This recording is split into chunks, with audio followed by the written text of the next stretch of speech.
नमस्ते, मोम क्रिएशन में आप सभी का स्वागत है। आज हम बनाएंगे 5 फ्रूट। ये एक रिक्वेस्टेड वीडियो है, खास करके इंडिया के बाहर मेरे जो व्यूअर्स हैं उसने मुझे रिक्वेस्ट की थी इसे बनाने के लिए। तो आइए इसे हम बनाना शुरू करते हैं। पहले हम एक बोल लेंगे, उसमें डालेंगे 1 टेबलस्पून पीली सरसों के दाने। आपके पास अगर ब्लैक है तो भी आप यूज कर सकते हैं। 1 टेबलस्पून हम डालेंगे जीरा,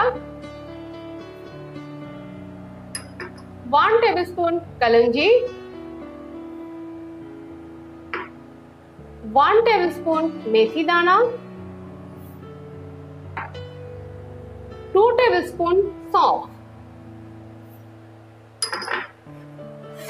और इसे अच्छी तरह से मिला देंगे और हमारा 5 फोरन तैयार है। अगर आप इसे ज्यादा दिन रखना चाहें तो इसे आप हल्का सा ड्राई रोस्ट कर लें।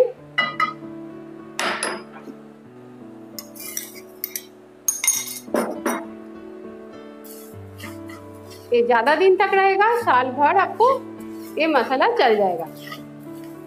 2-3 मिनट के लिए हम इसे ड्राई रोस्ट करेंगे।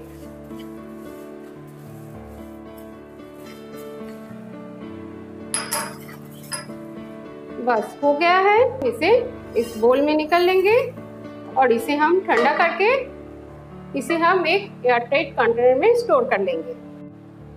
तो आज के लिए इतना ही। फिर नई रेसिपी के साथ आप सबसे मुलाकात होगी। Good bye.